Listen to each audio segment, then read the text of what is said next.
নমস্কার দর্শক, আমি দুর্লভ আর আপনারা দেখছেন দুর্লভ বাংলা। দর্শক, আজকে এই ভিডিওতেও আবার আলোচনা করতে হচ্ছে এই শেখ শাহজাহানকে নিয়ে। দেখো, শেখ শাহজাহানকে বাঁচার জন্য, ছাড়িয়ে আনার জন্য উঠে পড়ে লেগেছে আমাদের এই মমতা এবং কি মমতা সরকার। এত উঠে পড়ে লেগেছে যে আমরা অন্যান্যর ক্ষেত্রে এরকম কিন্তু দেখতে পাইনি আমরা অনুব্রত পার্থ, হ্যাঁ, তারপর জ্যোতিপ্রিয় ইত্যাদি আরও অনেক অনেক আছে, তাদের ক্ষেত্রে কিন্তু আমরা এরকম দেখতে পাইনি ছুটাছুটি যেরকম শেখ শাহজাহানের ক্ষেত্রে করছে মমতা। মানে এই কোর্ট থেকে ওই কোর্ট, এই কোর্ট থেকে ওই কোর্ট, হচ্ছে না তবু করছে, চেষ্টা চালিয়ে যাও, একদিন তো সফল হবেই। মানে এরকম বিষয়টা আর কি, এই কোর্ট থেকে ওই court, division bench, single bench, এরকম করতেই যাচ্ছে। এবার দেখো, ওগুলা তো গেল, এই যে সিবিআই ইডির উপর যে হামলা করেছিল, হ্যাঁ, সেটা জন্য এখন সিবিআই গ্রেপ্তার করেছে এবং কি সিবিআইয়ের হেফাজতে আছে, সেটা তো গেল। এইবার সেই যে মানি লন্ডারিং, আপনারা তো জানেন, হ্যাঁ, রেশন দুর্নীতি মামলায় শেখ শাহজাহানের নাম আছে, তার জন্য ইডি রেড করতে গিয়েছিল, এবং সেই কেসটার জন্য মমতা, আমাদের মাননীয় মুখ্যমন্ত্রী মমতা বন্দ্যোপাধ্যায়, তিনি নাকি সুপ্রিম কোর্টে গিয়েছিলেন আগাম জামিনের জন্য। দেখো, এর আগে রেশন কার্ডের যুক্ত কে ছিল? জ্যোতিপ্রিয় মল্লিক, হ্যাঁ, এবং কি মানিক ভট্টাচার্য, এরকম এগুলা ছিল রেশন দুর্নীতি মামলায় যুক্ত। এরা জামিন পায়নি এতদিন ধরেও, অথচ শেখ শাহজাহানকে আগাম জামিন চাচ্ছি এবং কি বলছে কোর্টে যে হুজুর, তাদেরকে তো জামিন দেওয়া হয়নি, একে জামিন দাও। মানে বাচ্চার মতো একটা কথা বলছে আর কি, যে ওদেরকে জামিন দেওয়া হয়নি এতদিন ধরে, অন্তত পক্ষে শেখ শাহজাহানকে জামিন দাও এই কেসে, অন্তত পক্ষে। এটা কি কোনো যুক্তি? এটা কি কোনো বাচ্চার জিনিস, বা এটা কি কোনো খেলনার জিনিস? তো ওদেরকে তুমি বেল দাওনি, অন্তত একে দাও। এটা কি কোনো যুক্তি থাকে? এই কথাটার কি কোনো যুক্তি আছে? তাহলে দেখো, এরকমই উঠে পড়ে লেগেছে। এর আগে ওই ইডির উপর হামলার যে কেসটা চলতেছে, সেটার জন্য তো ছুটাছুটি করেছে এদিক ওদিক, কিন্তু পাত্তা পায়নি। হাইকোর্টও কিন্তু জামিন দেয়নি, কিচ্ছু করেনি, এবং কি সিবিআইয়ের হাতে তুলে দিয়েছে কোর্ট। এবং এইটার জন্য এইটার জন্য মানে অন্তত একটা কেস তো বাঁচা যাবে, সেটাই বুদ্ধি করতেছে আর কি। আচ্ছা, ওটা চলতেছে, ওটা পেলাম না, ঠিক আছে, অন্তত এটা তো রেশন দুর্নীতিটা তো বাঁচা যাবে। এটা বাঁচার জন্য আগাম জামিনের জন্য অ্যাপ্লাই করেছিল কোর্টে, এবং কি বলেছিল যে অন্তত পক্ষে একে জামিন দাও, প্লিজ হুজুর প্লিজ, এভাবে বলছে আর কি।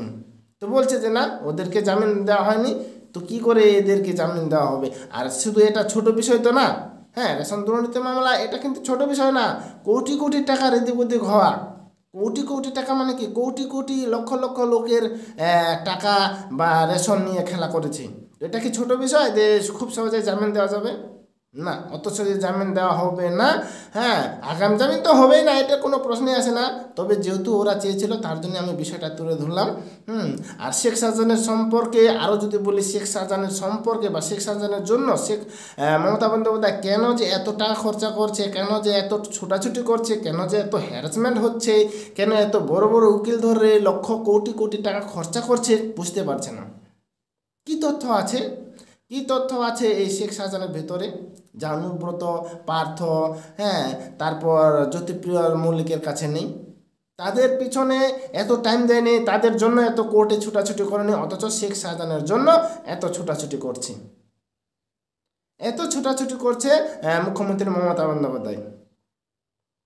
তাহলে দেখো বিষয়টা কি, এবং কি শেখ শাহজাহানকে ছুটানোর জন্য যার উপর এত বড় একটা অভিযোগ আছে, অনেক ধরনের অভিযোগ, আমি যদি বলি একটা লম্বা লিস্ট হয়ে যাবে, তবুও আমি বলতে পারবো কিনা এরকম। মানে মেয়েদের সব থেকে যেটা হচ্ছে ইম্পর্ট্যান্ট, সেটা হচ্ছে সাধারণ মানুষদের জমি কেড়ে নেওয়া, আর মহিলাদের সম্মান নিয়ে খেলা। ওই রাতে নাকি মহিলাদেরকে ডেকে পাঠা হতো তাদের পার্টি অফিসে, কিংবা পিঠে বাজার জন্য। শেখ শাহজাহান নাকি পিঠে খেতে ভালোবাসে, সেই পিঠে বাজার জন্য গ্রামের মহিলাদেরকে তুলে নিয়ে যাওয়া হতো পার্টি অফিসে, সেখানে রাত কাটিয়ে কিংবা করিয়ে বাড়িতে ফেরত দিত এরকম আর কি। এরকম নানা ধরনের একদম খুব জঘন্য অভিযোগ আছে। তো তাকে কি অত সহজে জামিন দেয়? এটা সাধারণ একটা বাচ্চা ছেলেও বুঝতে পারবে যে অত সহজে জামিন দেওয়া যাবে না, বা দিবে না কোর্ট। এত বড় অভিযোগ একটা, সেটা দেখবে, করবে, তারপর মানে একটা লম্বা প্রসেস আর কি। তো এই শেখ শাহজাহানকে ছোটানোর জন্য, বাঁচানোর জন্য মমতা বন্দ্যোপাধ্যায়, মুখ্যমন্ত্রী মমতা বন্দ্যোপাধ্যায় এদিক ওদিক একদম যা আছে আর কি কোনায় কোনায় কোনায় চেষ্টা করে যাচ্ছে, কোনায় কোনায় একদম কোনো ছাড়ছে না, তবু কিন্তু পাচ্ছে না, জামিন পাচ্ছে না। মানে যতই ছুটাছুটি করুক, ছটপট করুক, উপায় নেই। ওই যে বলছে যেমন কর্ম তেমন ফল, সেরকম হচ্ছে ব্যাপারটা। যতই ছোটাছুটি করুক, ওর যেরকম কর্ম করেছে সেরকম এখন ফল ভোগ করতে হবে। জামিন পাবে না, এই কেসে হোক বা ওই কেসে হোক, মানে ওই ইডির রেশন দুর্নীতির কেসে হোক কিংবা ইডির উপর হামলার কেসটা হোক, জামিন কিন্তু অত সহজে পাবে না, লম্বা প্রসেস। একদম ফেঁসে গেছে জালের মধ্যে, যা যেখান থেকে বের হয় একদম দুঃসাধ্য, মুশকিল, একদম মানে কি করব। তো দর্শক, এই ভিডিওতে এটাই ছিল। শেখ শাহজাহানকে বাঁচার জন্য মুখ্যমন্ত্রী মমতা বন্দ্যোপাধ্যায় লক্ষ লক্ষ টাকা খরচা করে, যেগুলো মমতা বন্দ্যোপাধ্যায়ের পকেটের টাকা না, যেগুলো টাকা আপনার আমার জনসাধারণের। অথচ শেখ শাহজাহানের পিছনে, পার্সোনাল একজন ব্যক্তির পিছনে লক্ষ লক্ষ কোটি টাকা খরচা করা হচ্ছে বা করছে। ঠিক আছে দর্শক, এই ভিডিওতে এটাই ছিল বলার।